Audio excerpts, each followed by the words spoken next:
Hello student, this is VS Kavi. You are welcome to our channel Must Science. आज हम exercise question number 13 chapter number first का what is the difference between displacement and double displacement reactions, write equations for these reaction.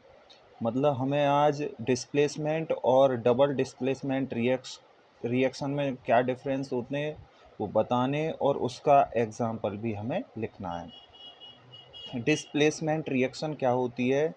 In this reaction A more reactive element displace less reactive element from the compound. मतलब ये जो compound है इसमें ये जो copper है ये less reactive है और Fe मोर रिएक्टिव है, तो Fe इस कॉपर को डिस्प्लेस कर देगा इस कंपाउंड से और बनाएगा FeSO4 plus Cu।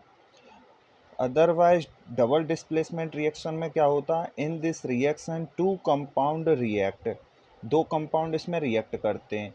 Y the exchange of ions, इनमें आयंस एक्सचेंज होते हैं, पॉजिटिव वाले से एक्सचेंज हो जाता है। अब ये Ba यहाँ पे आ जाएगा तो BaSO4, Na यहाँ गया तो NaCl to form two new compounds, और दो नए कंपाउंड्स बनाते हैं डबल डिस्प्लेसमेंट रिएक्शन में। अब देखते हैं next question number 14। Question number 14 क्या है? In the refining of silver the recovery of silver from silver nitrate solution involve displacement reaction by copper metal, write down the reaction involve.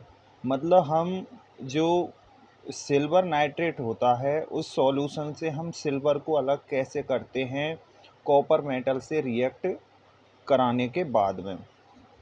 तो हम copper metal से क्यों react करते हैं? तो सबसे पहले तो हमें ये लिखना है in the refining of silver the recovery of silver from silver nitrate solution involve displacement bye copper metal because copper is more reactive than silver.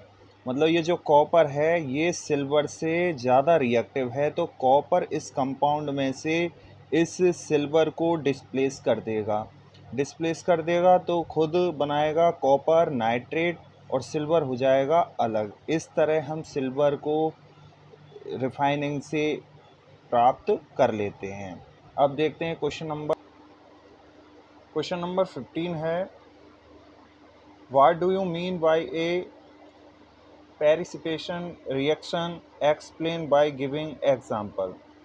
इस रिएक्शन में क्या होता है? The reaction in which insoluble substance form as a product, it is also called precipitate, therefore it is called precipitation reaction. मतलब precipitate यानी कि insoluble substance इसमें form होता है, इसलिए इसको हम प्रेसिपिटेशन रिएक्शन कहते हैं।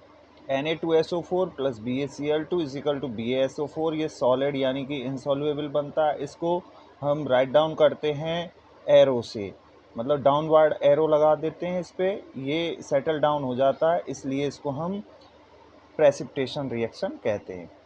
क्वेश्चन नंबर 16 है explain the following in term of gain और loss of oxygen with two examples each, oxidation और रिडक्शन। मतलब ऑक्सीडेशन और रिडक्शन रिएक्शन का हमें एग्जाम्पल दो एग्जाम्पल लिखने और इनके बारे में बताना है। Oxidation a reaction in which addition of oxygen और release of hydrogen from a substance. मतलब इसमें क्या होता है? ऑक्सीजन ऐड होती है या फिर हाइड्रोजन रिलीज होती है। Cu में ऑक्सीजन ऐड हुई तो बना CuO, C में ऑक्सीजन ऐड हुआ है तो CO2। रिडक्शन रिएक्शन में क्या होता है? ए reaction in which addition of hydrogen, मतलब या तो इसमें हाइड्रोजन ऐड होती है और रिलीज ऑफ ऑक्सीजन, या ऑक्सीजन रिलीज होती है फ्रॉम ए सबस्टेंस। अब ये जो हम देख रहे हैं इसमें ये CuO और यहाँ पर है सिंगल Cu, तो इसमें से ऑक्सीजन रिलीज हो गई। ऑक्सीजन रिलीज हो गया तो ये भी एक रिडक्शन है, रिडक्शन रिएक्शन। यहाँ पर हम देखते हैं ZnO, ऑक्सीजन इसके साथ में, यहाँ पर ऑक्सीजन नहीं है तो इसमें से ऑक्सीजन रिलीज हुआ है, इसलिए इसका भी हुआ है रिडक्शन, इसका भी रिडक्शन हुआ है। तो इसका रिडक्शन यानी कि CuO में से ऑक्सीजन रिलीज हुआ है और यहाँ ZNO में से भी ऑक्सीजन रिलीज हुआ है। Thanks for watching must science.